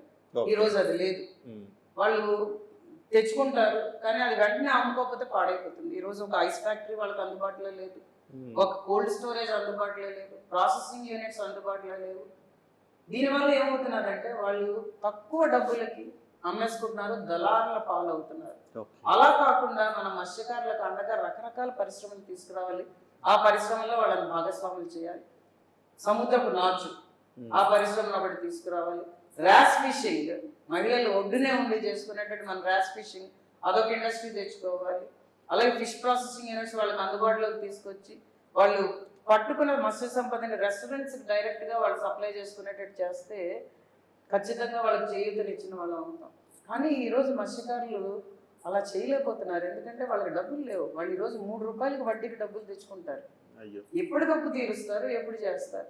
కాబట్టి వాళ్ళకి సబ్సిడీల్లో బోట్లు వలలు వచ్చేటట్టు చేసి, అలాగే సబ్సిడీలో డీజిల్ వచ్చేటట్టు చేసి మనం ఖచ్చితంగా వాళ్ళకి చేయూతనిస్తూ 0 వడ్డీ రుణాలు ఇస్తే కొన్నాళ్ళకి వీళ్ళు ఖచ్చితంగా ముందుకెళ్తారు. ఈరోజు మత్స్యకారులు ఏమవుతున్నదంటే 200 రూపాయలు ఆడికి, 200 రూపాయలు మగాడు సంపాదించుకుంటే వాళ్ళ ఇల్లు గడవడానికి కూడా ఈరోజు అసలు గడవని పరిస్థితి వాళ్ళే చెప్తున్నారు. అలాగే మనం ఇంకో ఇండస్ట్రీ తీసుకుందాం, ఫర్నిచర్ ఇండస్ట్రీ. ఇక్కడ చాలా మంది ఉన్నారు, ఆ స్కిల్ తెలిసిన వాళ్ళు, కార్పెంటర్స్, విశ్వబ్రాహ్మిన్స్, వీళ్ళందరూ ఉన్నారు. వాళ్ళకి తగ్గట్టుగా మనం ఫర్నిచర్ ఇండస్ట్రీని ఇక్కడ తీసుకొచ్చాం అనుకోండి, వాళ్ళకి చేయూతనిచ్చాం అనుకోండి, ఖచ్చితంగా ఆ దిశలో వెళ్ళి రకరకాలు చేస్తారు వాళ్ళు. మీరు చూస్తే వాళ్ళ నైపుణ్యం నిజంగా ఆశ్చర్యపోతారు. కానీ ఆ నైపుణ్యాన్ని ఇంకా మనం పెంచాలి. ఎందుకంటే వాళ్ళ నైపుణ్యం ఏంటంటే వాళ్ళు చూసినంత మటుకే, వాళ్ళు ప్రపంచాన్ని చూడలేపారు. కానీ అదే నైపుణ్యాన్ని మనం ఇంకా పెంచితే ఖచ్చితంగా వాళ్ళు బయటకు కూడా పెద్ద ఫర్నిచర్ వరల్డ్స్ ఇక్కడ వచ్చేటట్టు మనం దాన్ని చేస్తే ఖచ్చితంగా వాళ్ళకి ఆసరా ఇచ్చినట్టు ఉంటుంది. ఇలా మనం ప్రతి పరిశ్రమని విపులంగా చెప్పుకొని పోతుంటే రైతులకు కూడా పంట ఎక్కువ పండినప్పుడు అందరూ పండిస్తున్నారు, అప్పుడు డబ్బులు రావు వాళ్ళకి. టమాటో తీసుకోండి, 10 రూపాయలకి అమ్మేసుకుంటారు వాళ్ళు. అదే పంట పండినప్పుడు వాళ్ళకి షేడ్ నెట్స్ అవన్నీ ఇచ్చి మనం వేసంకాలంలో కూడా వాళ్ళకి పండిస్తే, ఏడాది పొడుగునా వాళ్ళు పండించుకునేటట్టు మన సాగునీరు వాళ్ళకి అందిస్తే ఖచ్చితంగా వాళ్ళు లాభాల పట్ల నడుస్తారు. అలాగే దానికి అనుబంధ సంస్థలు, కెచప్ కానీ, పికిల్స్ కానీ, ప్రాసెసింగ్ సెంటర్స్ కూడా మనం వాళ్ళకి చేయుతనివ్వాలి. అలాగే పాడి పరిశ్రమను తీసుకోండి. ఈ జగన్మోహన్ రెడ్డి వచ్చిన తర్వాత సబ్సిడీలో ఒక ఆవు ఇవ్వలేదు, చచ్చిపోయిన ఆవులకు బీమా కూడా ఇవ్వలేదు. ఇస్తానని చెప్పాడు, పెద్ద మోసం చేశాడు. రైతులకి అయితే పంట బీమా ఇచ్చేస్తానన్నాడు, మీరేం డబ్బులు కట్టకండి అన్నాడు. వాళ్ళు కట్టుకుంటే అట్లీస్ట్ వాళ్ళకైనా వద్దును. అలాగే ఆవులు ఈ కరోనా వచ్చిన తర్వాత నిఫ్టీ వ్యాధి వచ్చి చనిపోతే వాళ్ళకి బీమా ఇస్తానన్నాడు, ఎవరికి ఇవ్వలేదు. మా నియోజకవర్గం అయితే ఎవరికి రాలేదు. ఆ పాడి పరిశ్రమ మనం చేయూతనిచ్చి 2-3 డైరీలు పెట్టించి వాళ్ళ లాభాల దిశలో నడిపించాలి. అంటే ఒక సంస్థని మనం అనుబంధం చేసుకొని ముందుకు సాగుతాం. చాలా పెద్ద ప్రణాళిక చేశారు మాధవి గారు మీరు. కానీ ప్రభుత్వ నిర్ణయాలతో కూడుకున్నవి ఇవన్నీ. ఇవి ఒకవేళ ప్రభుత్వం అంగీకరించలేదు అనుకోండి, ఆఫ్ కోర్స్ ఖచ్చితంగా జగన్మోహన్ రెడ్డి ఓడిపోతాడు, కూటమి ప్రభుత్వం వస్తుంది. ఒకవేళ దురదృష్టవశాత్తు రాలేదనుకోండి, అప్పుడు మీరు ప్రభుత్వంతో సంబంధం లేకుండా చేయగలిగిన ఏమున్నాయి ఇందులో? మీరేమన్నా దానికి తగ్గట్టుగా మీరు ప్రణాళికలు ఉన్నాయా? ప్రణాళికలు ఉన్నాయి, కానీ నా నమ్మకం ఏంటంటే కూటమి ప్రభుత్వం ఖచ్చితంగా ప్రజల కోసం ఆలోచిస్తున్నారు, ప్రజల శ్రేయస్సు కోసం ఆలోచిస్తున్నారు. ఎందుకంటే మా మేనిఫెస్టోలో కూడా బలంగా దాన్ని ముందుకు తీసుకొస్తారు. బీసీలకు సంబంధించి గతంలో ఏవైతే పథకాలు ఉన్నాయో అవన్నీ తీసేశాడు కదా జగన్మోహన్ రెడ్డి. చేయూత పథకం, రకరకాల పనిముట్లు ఇచ్చేవి, లేకపోతే బీసీల్లో చదువుకున్న బీసీ స్కాలర్షిప్లు కావచ్చు, విదేశీ విద్య కావచ్చు, ఇవన్నీ చాలా పథకాలు తీసేసారు. మీరు జైహో బీసీ అయింది కదా నంది సభ, చూసారు కదా, మళ్ళీ అవన్నీ చంద్రబాబు నాయుడు గారు, పవన్ కళ్యాణ్ గారు అవన్నీ ఇన్కార్పొరేట్ చేశారు మళ్ళీ. సో మీకు చూస్తే ఏమనిపించింది? నాకు ప్రభుత్వం చేయొద్దని ఎవరనిపిస్తున్నదా? ఖచ్చితంగా ప్రభుత్వం ఎలా ఆలోచిస్తున్నదంటే ప్రాంతాలు బాగుపడాలి, ప్రజలు బాగుపడాలని చేసిన కూటమి ఇది. ప్రజలు ఈ రోజు నమ్ముతున్నారు. నాకు ఇంకొక సందేహం, అంటే ఓకే కూటమి ప్రభుత్వమే వచ్చింది, ఇవాళ జగన్మోహన్ రెడ్డి గారు చేసిన అప్పులతోటి రాష్ట్రం అప్పుల కుప్ప అయిపోయింది. ఈ పరిస్థితుల్లో ప్రతి నియోజకవర్గానికి మీరు అనుకున్నవన్నీ ఇవ్వాలన్నా, ఇంకొకళ్ళు అనుకున్నవి ఇవ్వాలన్నా కూడా కొంచెం టఫ్ జాబ్ ఏ ప్రభుత్వానికైనా. ఇవాళ కూటమి వచ్చినా కానీ ఇబ్బంది. అలాగా ప్రభుత్వం వస్తేనే చేస్తామని కాకుండా మీరేమన్నా కొన్ని ప్రణాళికలు ఉన్నాయా? ఒకటి మీకు మాట కట్టొస్తుందని కాదని, ఇది టఫ్ జాబ్ కాదు. ఎందుకంటే జగన్మోహన్ రెడ్డి అనే వ్యక్తి అప్పులు చేసి అందులో చాలా తక్కువ శాతం అడిగే సంక్షేమాన్ని ఇచ్చి మిగిలిన డబ్బులంతా అవినీతి కూపంలో నొక్కేశారు. అవినీతి అరాచకం లేకుండా జరిగితే ఖచ్చితంగా ఆంధ్రప్రదేశ్ రాష్ట్రం ముందుకు సాగుతుంది. ఆ నమ్మకం నాకుంది. అది చంద్రబాబు నాయుడు గారు, పవన్ కళ్యాణ్ గారి నేతృత్వంలో ఖచ్చితంగా జరిగి తీరుతుందన్న నమ్మకం నాకున్నది. సంకల్పం, వికాసం, అనుభవం అన్న వర్డ్స్ తో ముందుకు వస్తున్నది మా ప్రభుత్వం. ఖచ్చితంగా అది చేసి తీరుతాం, ప్రజలకు అండగా ఉంటామన్న నమ్మకం నాకుంది. మీరు అడుగుతున్నది, ఇప్పుడు నేను ఇన్నాళ్ళే చెప్పాను, మనం బ్యాంకుల నుంచి రుణాలు తీసుకోవాలి. ఇప్పుడు పవన్ కళ్యాణ్ గారు ఒకటి చెప్పారు, యువత పారిశ్రామికవేత్తలుగా మారదాం అనుకుంటే నేను 10 లక్షల రూపాయలు ప్రభుత్వం నుంచి ఆర్థిక సహాయం వచ్చేటట్టు చేస్తానని. మనం ప్రభుత్వం నుంచి కూడా అంతా ఇచ్చేమని అడగకూడదు, ఇచ్చిందంతా కూడా మనం తీసుకొని మన స్వప్రయోజనాలకు వాడుకొని మళ్ళీ ప్రభుత్వాన్ని ఇబ్బంది పెట్టకూడదు. అదే 10 లక్షలకి మనం ఇంకో 40 లక్షలు బ్యాంకు రుణాల ద్వారా తీసుకొచ్చి, ముఖ్యంగా మనం ఇవ్వాల్సింది ఏంటంటే ఆ పరిశ్రమని లాభాల బాటలో నడిపించేటట్టుగా మన శిక్షణ వాళ్ళకి ఇప్పిస్తే ఖచ్చితంగా వాళ్ళకి ముందుకు జరుగుతారు. ఈ రోజు పొరుగు రాష్ట్రాలను తీసుకోండి, ఒక సాఫ్ట్వేర్ ఇంజనీర్ వ్యవసాయం చేయడానికి ఎందుకు ముందుకు వస్తున్నాడు? వాణిజ్య పంటల వల్ల వస్తున్న లాభం. ఆ అవగాహన ఈ రోజు మా నియోజకవర్గ ప్రజలకు లేదు. దాన్ని నేను కల్పిస్తాను వాళ్ళకి. ఎప్పుడైతే ప్రజలు ఆర్థికంగా బలం పడుతున్నారో ప్రభుత్వానికి మళ్ళీ ఖజానాకి డబ్బులు వెళ్తాయి. అది అందరికీ తెలిసిన నిజం. ఓకే. మనం ఎంతసేపు అప్పు చేస్తున్నాం అనుకుంటాం కానీ ఎప్పుడైతే మన ఈ పరిశ్రమలు వచ్చి మళ్ళీ ప్రభుత్వానికి డబ్బులు వెనక్కి వెళ్ళాయో ప్రొడక్టివ్ రంగంలో పెట్టాలి. అది ఇప్పుడు ఇంతకుముందు సాగునీరు గురించి మాట్లాడుకున్నాం. తాగునీటికి సంబంధించిన తీవ్రమైన పరిణామాలు ఉన్నాయి మీ నియోజకవర్గంలో అని చెప్తున్నారు, నిజమేనా? నిజమే. ఖచ్చితంగా ఏంటంటే మా నియోజకవర్గంలో 2 జీవనదులు ఉన్నాయి, చంపావతి, గోస్తని. దాన్ని అనుసంధానం చేస్తూ మన రిజర్వాయర్లు, డ్యామ్లు కట్టుకొని ప్రతి నీటి చుక్కని మనం కాపాడగలిగితే అసలు విజయనగరం జిల్లాలో నీటి సమస్య ఉండదు. మానవ తప్పిదమే అది, ఇప్పుడు దాకా చేసుకోకపోవడం మానవ తప్పిదం అది. ఖచ్చితంగా అది చేసుకుని వెళ్తే ఒక్క నీటి సమస్య ఉండదు. ఖచ్చితంగా చేయడానికి మనం ముందుకు వస్తున్నాం. అది కాకుండా రామతీర్థ సాగర్ ప్రాజెక్ట్ అని 15 ఏళ్ల క్రితం మొదలెట్టారు. ఆ ప్రాజెక్ట్ ప్రారంభ దశలో ఆగిపోయింది. దానివల్ల చాలా మంది రైతులు నష్టపోయారు. కానీ ఆ ప్రాజెక్ట్ పూర్తవుతే మా నియోజకవర్గంలో తాగునీరు, సాగునీరు 2 అందుతాయి. ఓకే. ఆ ప్రాజెక్ట్ ని వైఎస్ఆర్ ప్రభుత్వం మళ్ళీ తప్పుదోవ పట్టించి విమానాశ్రయానికి, విజయనగరం జిల్లాకి తాగునీరు సప్లై చేయడానికి అన్నట్టుగా మళ్ళీ మార్చబోతున్నారు. కాబట్టి నేను చెప్తున్నది ఏంటంటే రామతీర్థ సాగర్ ప్రాజెక్ట్ అనుకున్నట్టు పూర్తి చేసి మనం దాని ద్వారా మన నియోజకవర్గంలో తాగునీరు, సాగునీరు సమస్యల్ని పూర్తిగా చేయొచ్చు. అలాగే తోటపల్లి కాలువ ఉంది, కాలువ మరమ్మతులు చేసి దాని ద్వారా నీరు వస్తే రైతుకు చాలా లబ్ధి చేరుతుంది. రైతులు చాలా నష్టపోతున్నారండి. ఎందుకంటే సాగునీరు లేక వర్షాధారంతో ఈరోజు పంటలు పండించుకుంటున్నారు. వర్షం పడితే పండినట్టు, బోరుల ద్వారా వాళ్ళకి నీరు వస్తే పడినట్టు. ఇంతకు ముందు 45 అడుగులకు పడే బోరు ఈరోజు 200 అడుగులకు వెళ్ళినా కూడా నీటి చుక్క రావట్లేదు. అది కూడా కలుషితం అయిపోయిన నీరు, కలుషితం అయిపోయింది. ఎందుకంటే వర్షాలు ఎక్కువ పడట్లేదు. అది కాకుండా మాకు ఫార్మా కంపెనీలు చాలా ఉన్నాయి, అవి కూడా వ్యర్థాలని నీటిలో వదిలేయడం వల్ల దాని ద్వారా కూడా చాలా భూ కలుషితం అవుతున్నాయి. దాని ద్వారా చాలా మంది ఆరోగ్యం కూడా పాడైపోతున్నారు. గాలిలో అలాగే నీటిలో చాలా మటుకు కలుషితం ఉండి చాలా మంది ఆరోగ్యం పాడైపోతున్నారు.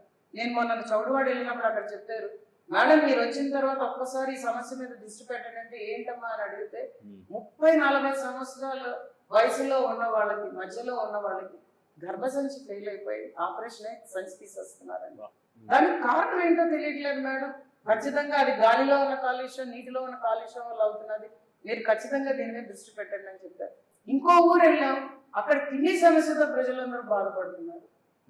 అక్కడికి వెళ్ళి ఏమైంది, అసలు నీటి కాలుష్యం ఎందుకు జరిగిందంటే మీరు వింటే నమ్ముతారు.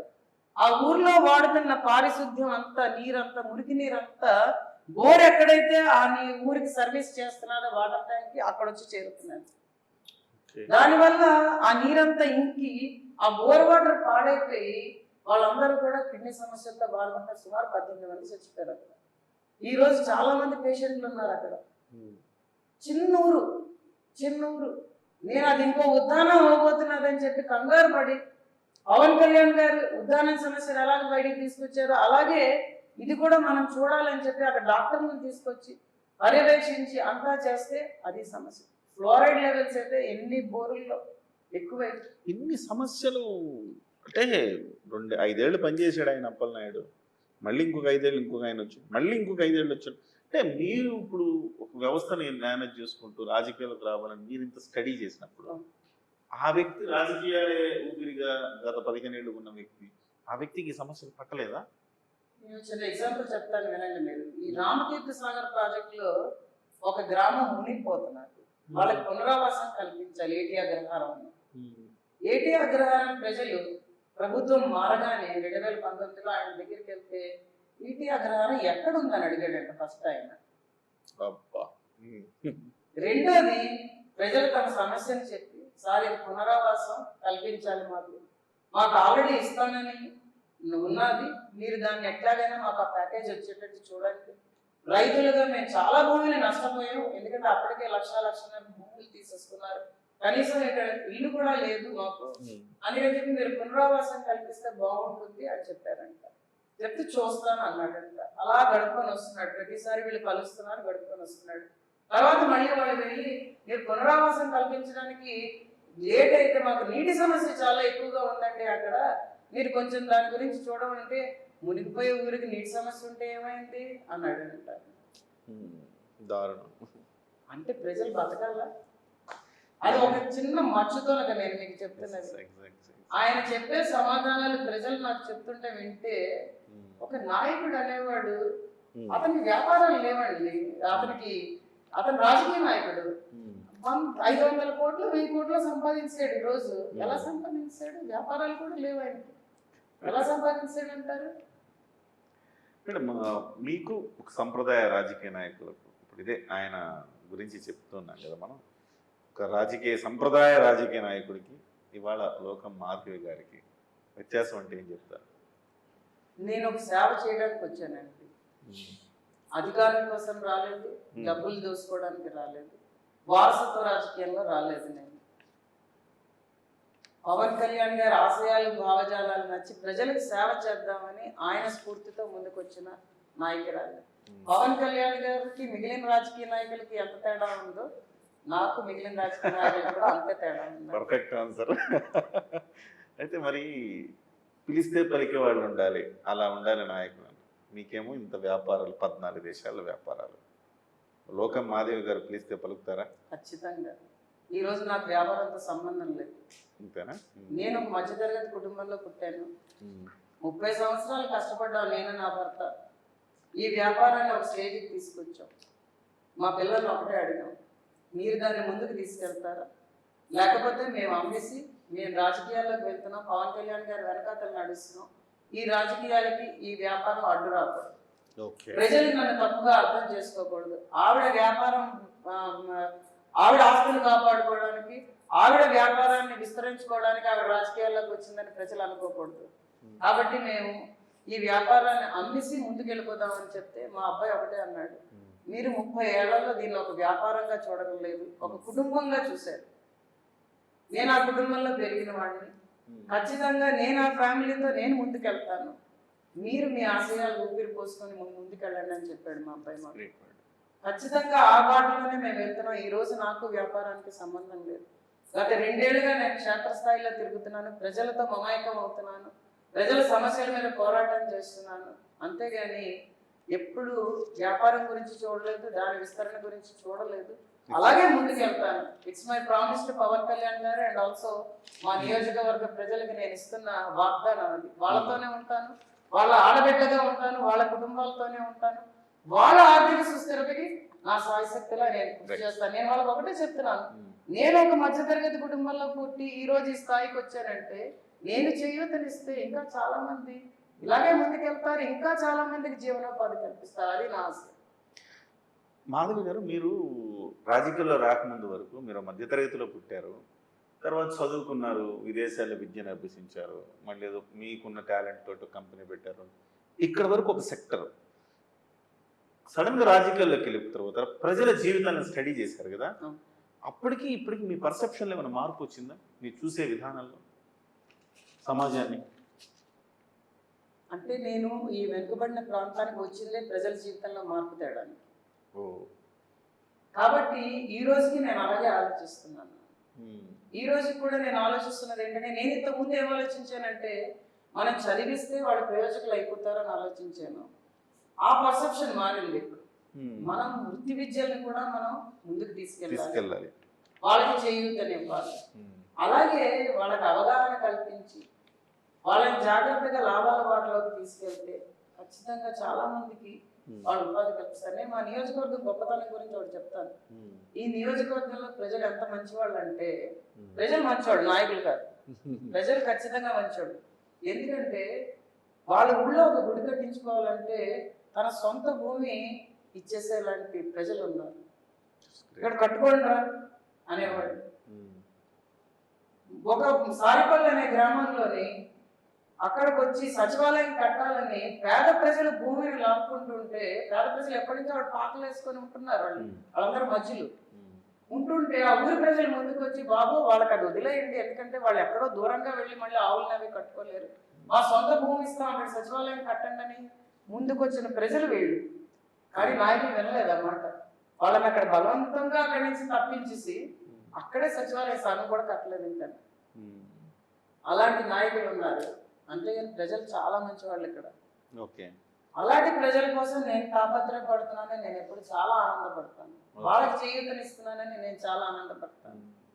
వాలంటీర్ల రూపంలో బెదిరిస్తున్నారు, కాస్త ఇబ్బంది పెడుతున్నారు, ప్రలోభాలకు గురి చేస్తున్నారని ప్రతి నియోజకవర్గంలో వినపడుతోంది. ఇప్పటికే ఎలక్షన్ కమిషన్ అనేక వందల మంది మీద వేటేసింది. మీ నియోజకవర్గంలో కూడా అదే సమస్య ఉందా? అదే సమస్య ఉన్నది. మేము ఆల్రెడీ ఎలక్షన్ ఆర్ఓ గారికి లెటర్ ఇవ్వడం కూడా జరిగింది.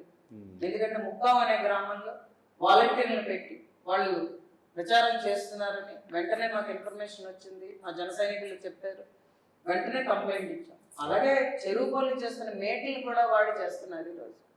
నేను జగన్మోహన్ రెడ్డి గారికి, ఆయన ఎమ్మెల్యేలకు ఒకటే చెప్తున్నాను, భయం పట్టుకుంది వాళ్ళకి, ఓడిపోతామన్న భయం పట్టుకుంది. ఆ ఓడిపోతామన్న భయం పట్టుకోవడంతో రకరకాల తప్పులు చేస్తున్నారు వీళ్ళు. ఖచ్చితంగా అది మానుకోవాలి. నిజంగా మీరు చేద్దామంటే ధర్మయుద్ధానికి సిద్ధంగా అండి. మాధవి గారు, ప్రభుత్వంతో సంబంధం లేకుండా కొన్ని చెయ్యాలని మీరు సంకల్పించినట్టుగా నాకు సమాచారం వచ్చింది. అంటే ట్యూషన్స్ ఏవో పెట్టాలని, విద్యా వ్యవస్థలో పోటీ పరీక్షలకు సెంటర్స్ పెట్టాలని, స్కిల్ డెవలప్మెంట్ పెట్టాలి. ఇవి ప్రభుత్వం ఇనిషియేషన్ లేకపోయినా మీరు ఏదో మీ సొంత నిధులతో చేయాలనుకున్నారన్న, నిజమేనా? నేను ఇంతకు ముందు నుంచి చేస్తున్నానండి. ఎవరైనా స్కూల్లో టీచర్ కొరత ఉన్నదండి, ఇంగ్లీష్ టీచర్ కొరత ఉన్నది, అక్కడ పిల్లలకి ఆ శిక్షణ అందక వాళ్ళు చాలా మంది ఆ ఎగ్జామ్ లో పాస్ అయిపోతున్నారంటే నేను టీచర్లను ఇచ్చేదాన్ని, వాళ్ళ చేత నేను పే చేసేదాన్ని. ఓకే, ఇది కొత్తగా వచ్చిన ఆలోచన కాదు, ఇంతకు ముందు నుంచి చేస్తున్నాం. కాకపోతే ఇప్పుడు విస్తృత స్థాయిలో చేయడానికి నిర్ణయించుకున్నాం. విస్తృత స్థాయిలో మనం కాంపిటేటివ్ సెంటర్స్ అంటే పెడితే వాళ్ళకి అక్కడ వచ్చి పిల్లలు దాని ద్వారా లబ్ధి పొందుతారు అన్నది మా ఆలోచన. అలాగే నేను చెప్పాను, రన్నింగ్ ట్రాక్స్ పెడదామని, జిమ్స్ పెడదామని, ఇంటిగ్రేటెడ్ క్యాంపస్ అన్నమాట. అంటే ప్రతి ఒక్కరు చదువుకొని సాఫ్ట్వేర్ ఇంజనీర్లు అయిపోరు.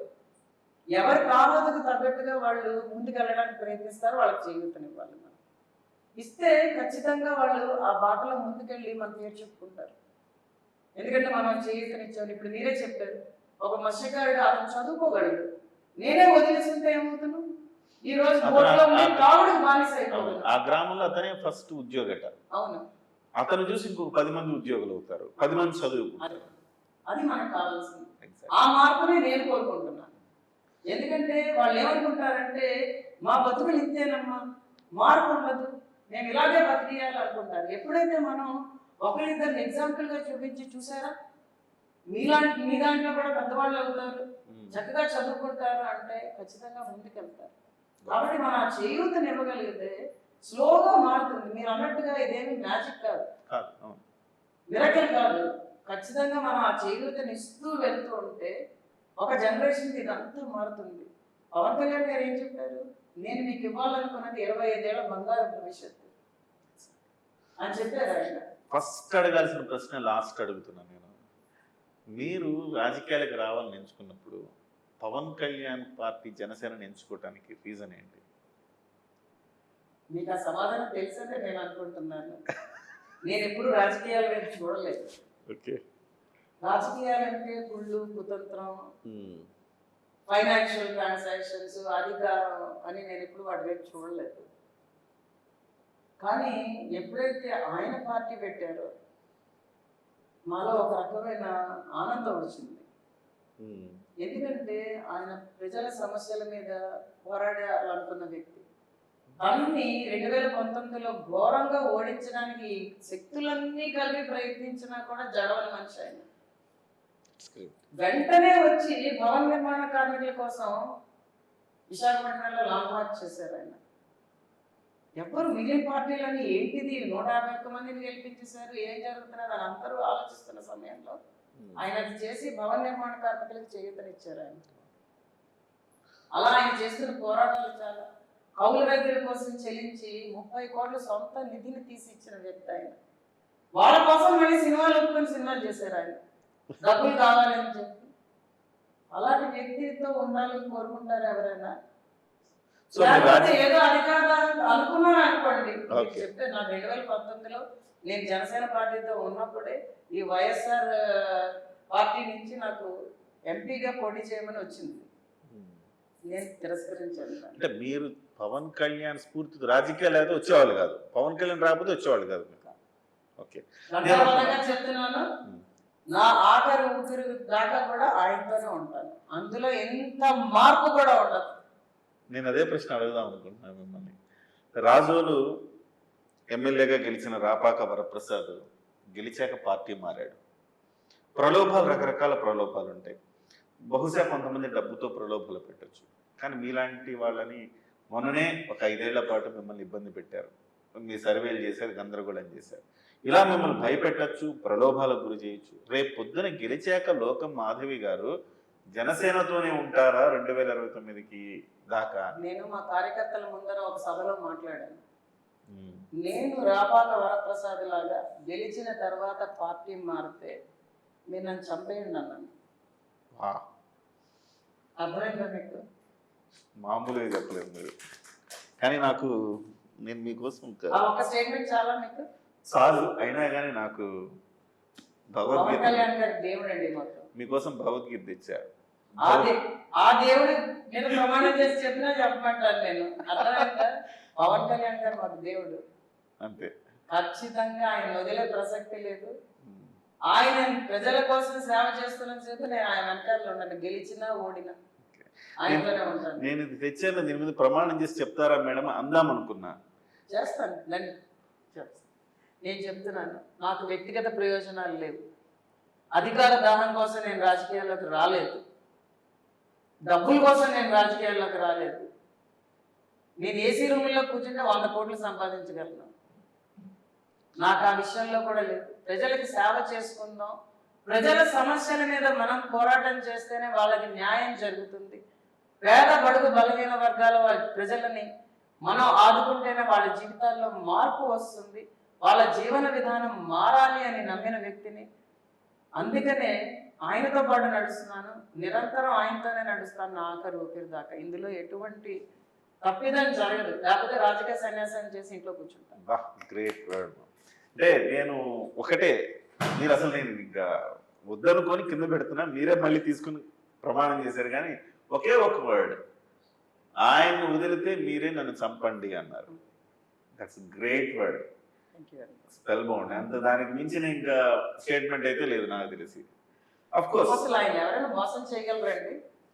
చేశారు కదా కొంతమంది, అది చేసిన వాళ్ళు మనుషులు కాదండి, రాక్షసులు. ఫైనల్ గా ఒకే ఒక వర్డ్ చెప్పండి మ్యామ్.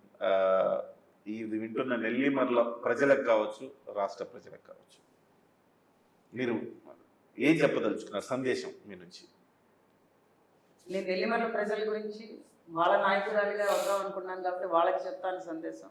నెల్లిమర్ల ప్రజలందరికీ కూడా నేను చెప్తున్నది ఒక్కటే, మీ ఇంటి ఆడబిడ్డగా ఒక్కసారి ఆదరించండి, ఒక్క అవకాశం ఇవ్వండి. ఖచ్చితంగా మీతోనే ఉంటాను, మీ వెంటే ఉంటాను, మీ మనిషిగా ఉంటాను. మన నియోజకవర్గం మీరు అభివృద్ధి చెందేటట్టు నిరంతరం కృషి చేస్తాను. దానిలో ఎటువంటి లోటు లేకుండా చూస్తాను, అవినీతి లేకుండా, అన్యాయం లేకుండా. ఒక మహిళగా మీ ముందుకు వస్తున్నాను. ఖచ్చితంగా మీరందరూ ఆదరిస్తారని కోరుకుంటున్నాను. మీరు ఒక అవకాశం ఇస్తే గుండెల్లో పెట్టుకొని మీకు సేవ చేస్తానని మటుకు మీకు మాటిస్తున్నాను. థ్యాంక్ యూ సో మచ్ లోకం మాధవి గారు. నేను మీలో ఇంత స్టడీ చేశారని నేను అనుకోలేదు మేడం. నిజంగా వాళ్ళ అరగంట పాటు మాత్రమే ఇంటర్వ్యూ చేద్దామని స్టార్ట్ చేశారు, గంట అయిపోయింది. బట్ మీ దగ్గర చాలా చాలా సబ్జెక్ట్ ఉంది. నూక్ అండ్ కార్నర్, నియోజకవర్గ ప్రతి భాగాన్ని మీరు టచ్ చేశారు.